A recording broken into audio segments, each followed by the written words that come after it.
नमस्कार बच्चों, स्वागत है आपका अपने यूट्यूब चैनल हरियाणा सेंट्रल पर। ठीक है, न्यूक्लियस के 4 पार्ट हम कर चुके थे डिटेल में। 5वां पार्ट जो हमको स्टार्ट करना था वो करना था यूक्रोमैटिन और हेटेरोक्रोमैटिन से।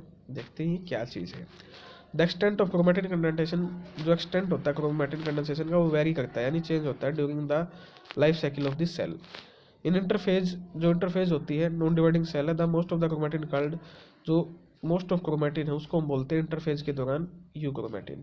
ठीक है, विच इज़ रिलेटिवली डिकंडेंस, ये डिकंडेंस फॉर्म में होता है mostly, and distributed through out the nucleus, और पूरे के पूरे न्यूक्लियस में क्या होता है, डिस्ट्रीब्यूट होता है। ठीक है, समझ में आ गया।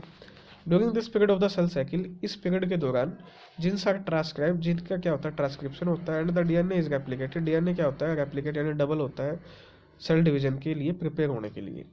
इन contrast to euchromatin, about 10% of interphase chromatin called, 90% तो यूक्रोमैटिन होता है, उसके अलावा जो 10% है वो क्या होता है आपका, हेटेरोक्रोमैटिन होता है। ठीक है, is in a very highly condense state, बहुत हाईली कंडेंस स्टेट होता है। ठीक है, that resemble the chromatin of cell undergo mitosis, mitosis की तरह जो जानने वाला है उस तरह का ये होता है। ठीक है, हेटेरोक्रोमैटिन इज ट्रांसक्रिप्शनली इनएक्टिव। अब ये क्वेश्चन 1 जनवरी 2023 में क्वेश्चन पूछा हुआ है, ये अभी HSSC ने पेपर लिया था। ठीक है, उसमें ये क्वेश्चन था हेटेरोक्रोमैटिन पर।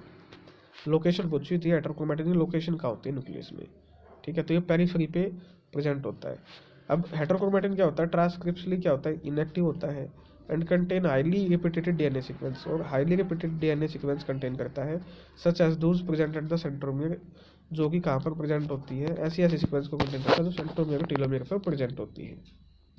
ठीक है, अब टाइप बात करते हैं हेटेरोक्रोमैटिन के टाइप की। तो हेटेरोक्रोमैटिन 2 तरह का होता है, कॉन्स्टिट्यूटिव हेटेरोक्रोमैटिन और एक होता है फैकल्टेटिव हेटेरोक्रोमैटिन। ठीक है, ये अलग से बताया हुआ है हेटेरोक्रोमैटिन। ठीक है, ये देखिए, this chromatin region highly compact होते हैं, that is they are heterochromatin. In electron micrograph the this metal appear as a dark irregular layer around the nuclear periphery. ये देखिए, यही क्वेश्चन HSSC ने 2023 का 1 जनवरी को पेपर था। ठीक है, नए साल के 2023 में पूछा हुआ है।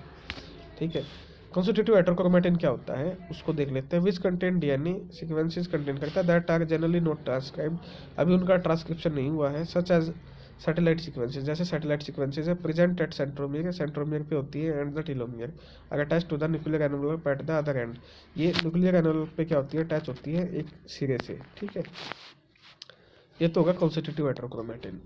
उसके बाद है आपका facultative heterochromatin, which contain sequences, ये सीक्वेंस को कंटेन करता है, that are not transcribed in the cell, cell में ट्रांसक्राइब नहीं है, being examined but are transcribed in other type, अभी तक ये क्या हुई है, ट्रांसक्राइब नहीं हुई है। ठीक है, ये होगी facultative heterochromatin.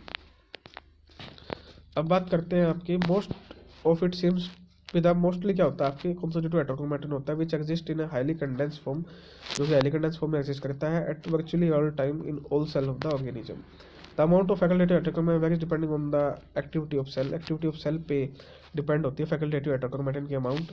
The DNA of constitutive heterochromatin consist of simple sequence repeated DNA, short sequences that repeat randomly and not transcribed. ठीक है, facultative heterochromatin varies with particular activities carried out by the cell. Those this type of chromatin differ from tissue to tissue, tissue to tissue differ करता है, even vary from time to time within a cell. ठीक है, ये होगा heterochromatin euchromatin. उसके बाद देखिए nucleolus, एक स्ट्रक्चर आपको न्यूक्लियस में दिखेगा। ये देखिए, ये राइबोसोम है और अच्छे से दिखाया हुआ है, ये न्यूक्लियर पोर कॉम्प्लेक्स है, डिटेल में पढ़ चुके हैं। ये न्यूक्लियर लैमिना है, इसको हम डिटेल में पढ़ चुके हैं। ये पेरीन्यूक्लियर स्पेस है, इसको हम पढ़ चुके हैं। आउटर मेम्ब्रेन, इनर मेम्ब्रेन, इनको पढ़ चुके हैं। स्मूथ एंडोप्लाज्मिक रेटिकुलम जो आगे हमको पढ़ना है, उस पर आपको राइबोसोम भी देखने को मिलेगी। ठीक है, ये अच्छा सा डायग्राम है न्यूक्लियोलस, ये आपको दिख रहा है बीच सेंटर में। अब इसको हम पढ़ेंगे डिटेल में कि ये न्यूक्लियोलस होता क्या है। जो न्यूक्लियोलस है the most prominent substructure with in the nucleus, उसको बोलते हैं न्यूक्लियोलस। ठीक है, सबसे पहले न्यूक्लियोलस को देखा था फ्रिट्स जर्नाइक ने। ठीक है, किसने देखा था, फ्रिटिस जर्नाइक ने।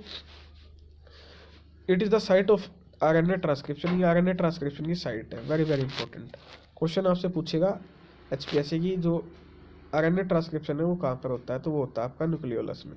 ठीक है, एंड प्रोसेसिंग, आरएनए की ट्रांसक्रिप्शन होगा आरएनए का, और प्रोसेसिंग होगी एंड ऑफ राइबोसोम, और राइबोसोम की यहाँ पर क्या होगी, असेंबली होगी, यानी इकट्ठे होंगे।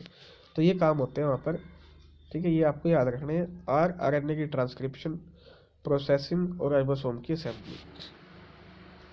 The nucleolus is a ribosome production factory, ribosome production factory है, डिजाइन टू फुलफिल द, इसीलिए इसको डिजाइन किया है गया है ताकि लार्ज प्रोडक्शन ऑफ आरएनए और assembly of ribosomal subunit कर सके कम टाइम में, ठीक है।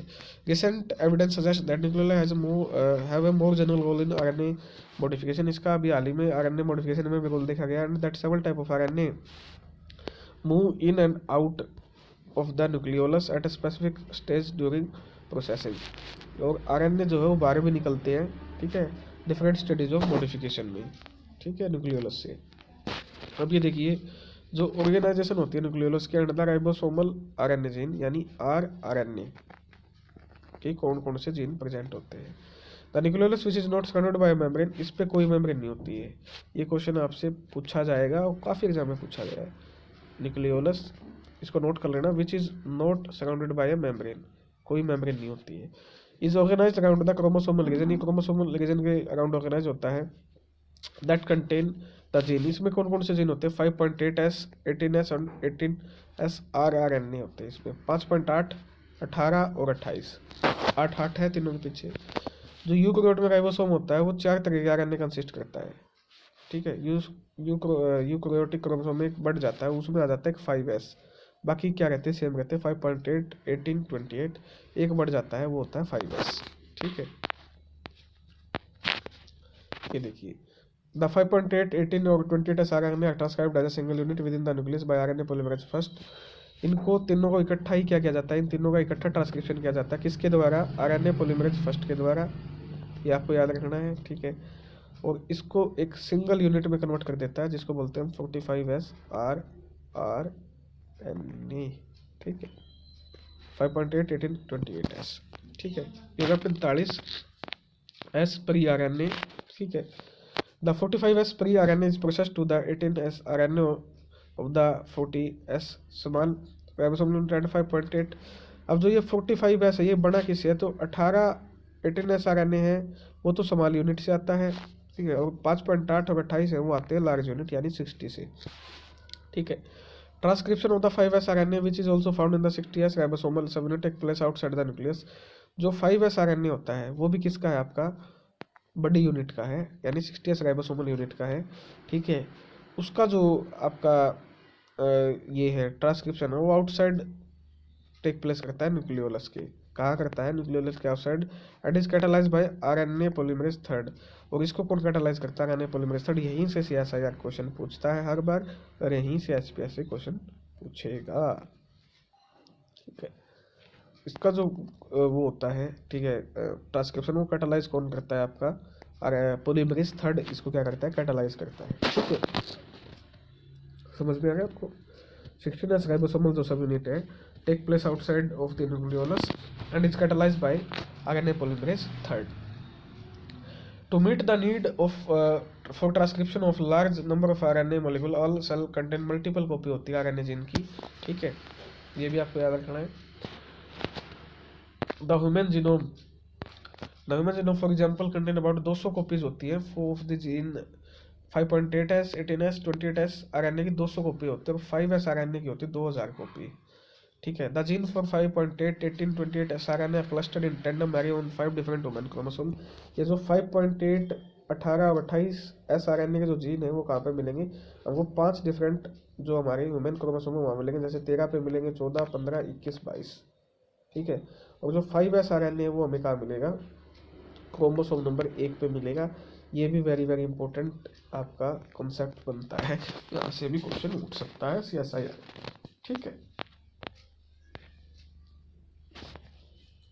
अब देखिए जो मॉर्फोलॉजिकली है, जो न्यूक्लियोलाई है 3 रीजन कंसिस्ट करती है, एक होता है फाइब्रिलर सेंटर, एक होता है डेंस फाइब्रिलर सेंटर, एक होता है granular component. This different region are thought to represent the site of progressive stages of RNA transcription. ऐसा माना जाता है कि ये साइट है आरएनए ट्रांसक्रिप्शन की, प्रोसेसिंग की और राइबोसोम असेंबली की, ये तीनों साइट। ग्रैनुलर कंपोनेंट में क्या होता है, राइबोसोम असेंबल होते हैं। फाइब्रिलर कंपोनेंट में क्या होता है, आरएनए की प्रोसेसिंग होती है, और आरएनए की बनता कहाँ पर है, फाइब्रिलर सेंटर में, ये ऐसा माना जाता है, इसकी ट्रांसक्रिप्शन वहाँ होती है, ठीक है। The RNA genes are located in the fibril centre, ये मैं ऊपर बताया। ट्रांसक्रिप्शन होगा इसका fibrillar centre, dense fibrillar component में, ठीक है। Processing of the pre RNA is initiated कहाँ पर होगी, फाइब्रिलर कंपोनेंट, एंड कंटिन्यू चलेगी ग्रेनुलर कंपोनेंट में। फिर द असेंबल कहाँ होंगे ये सारे आपके पेरिराइबोसोमल सबयूनिट में, और फिर ये रेडी हो जाएंगे एक्सपोर्ट करने के लिए साइटोप्लाज्म में, जहाँ ट्रांसलेशन में हेल्प करेंगे, ठीक है। Following each cell division, nucleoli form around the chromosomal region that contain 5.8, 18, 28s RNA gene which are then called, इसलिए इनको क्या बोला जाता है, न्यूक्लियर ऑर्गेनाइजर रीजन बोला जाता है, न्यूक्लियोलर ऑर्गेनाइजर NOR, ठीक है, ठीक है, इसलिए इनको बोला जाता है, ठीक है, nucleolar organiser region. The formation of nuclei require the transcription of, जो फॉर्मेशन होती है न्यूक्लियाई की वो रिक्वायर करती है transcription of 45s pre-RNA which appear to lead to the fusion of small pre-nuclear bodies that contain processing factor and other component of the nucleus. In most cells, the initially separate nucleoli then fuse to form a single nucleus. The size of the nucleus depends on the metabolic activity of the cell, with the large nuclei found in cells that are actively engaged in protein synthesis, ठीक है। अब बात आती है transcription और processing RNA कैसे होती है। The processing of pre RNA require the action of both protein and RNA, इसकी प्रोसेसिंग के लिए हमें प्रोटीन भी चाहिए और आरएनए भी चाहिए, जो कि लोकलाइज होते हैं न्यूक्लियोलस में, ऊपर हम पढ़ के आए। Nucleoli contain a large number, nucleoli होती है वो लार्ज नंबर अबाउट 200, उसके सनो आरएनए होते हैं, ठीक है।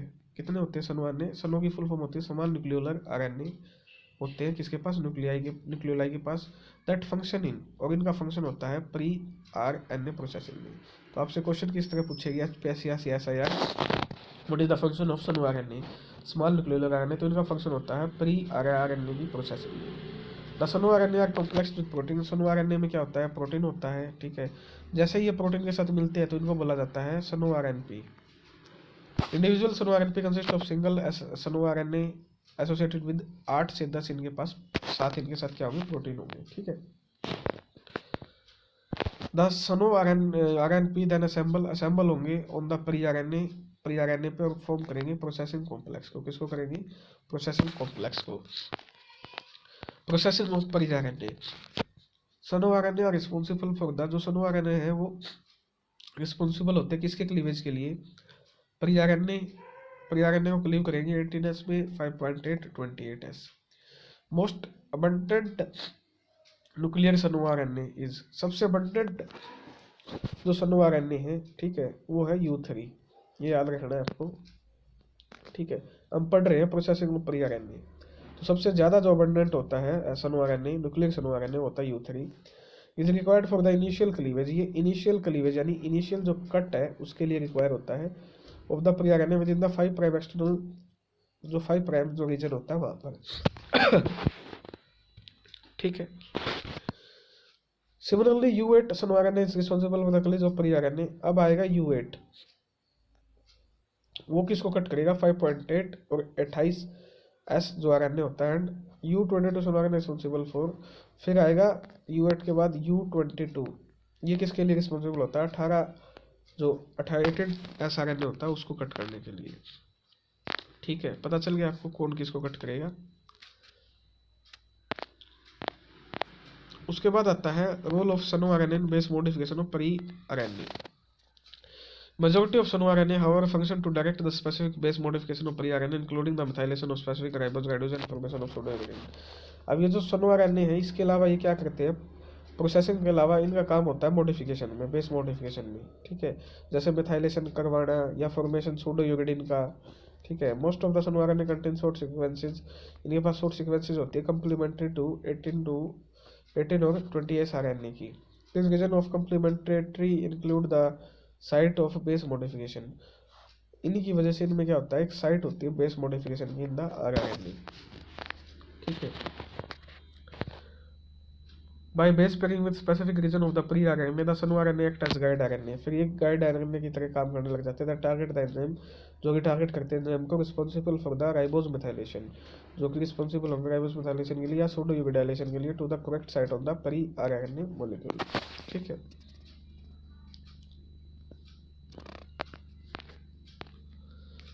अब बात आती है आपकी राइबोसोम की assembly. The formation of ribosome involve the assembly of the ribosomal precursor RNA with both ribosome protein and fibers RNA.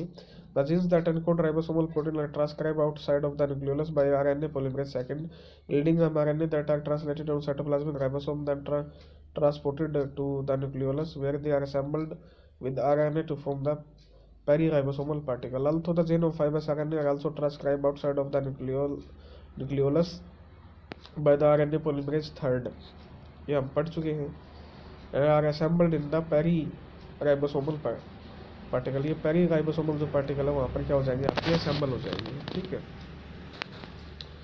The association of ribosomal protein with RNA.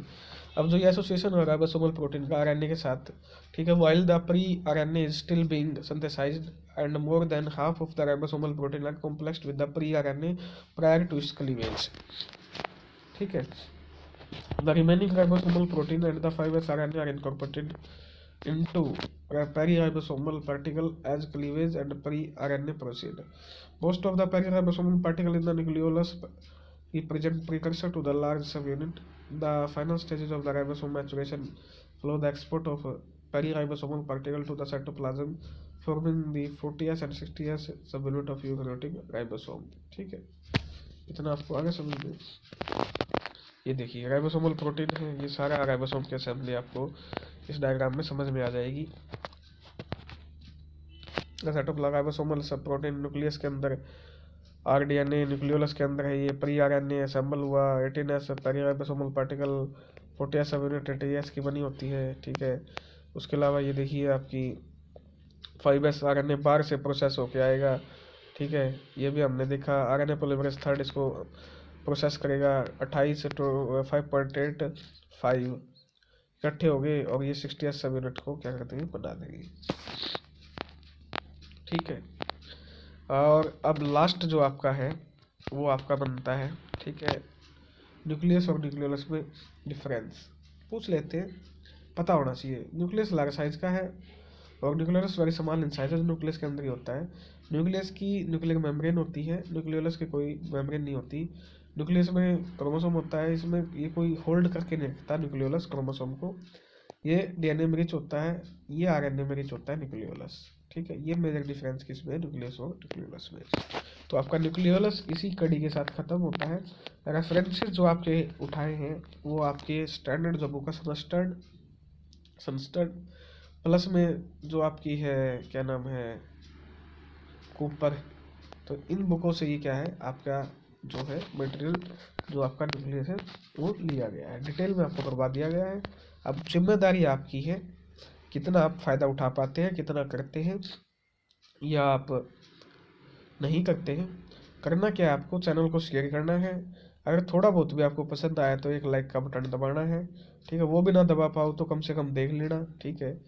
महानुभाव हो तुम, मुझे पता है, ठीक है, ठीक है, तुम्हारी बुद्धि भ्रष्ट है वो भी मुझे पता है, फिर भी क्या करें, हम ये सोचते हैं कोई ना चाहे एक बंदे को फायदा हो जाए तब भी हमारी है ना इतना बोलने की, ठीक है, इतनी मेहनत करने की है ना सार्थकता पूरी हो जाएगी, ठीक है। एक बच्चा भी अगर किसी को फायदा होता है, ठीक है, तो देख लो मेरी तो इतनी मिनिमम रिक्वायरमेंट है, एक बच्चा भी अगर कुछ फायदा हो रहा है तो मैं खुश हूँ, ठीक है।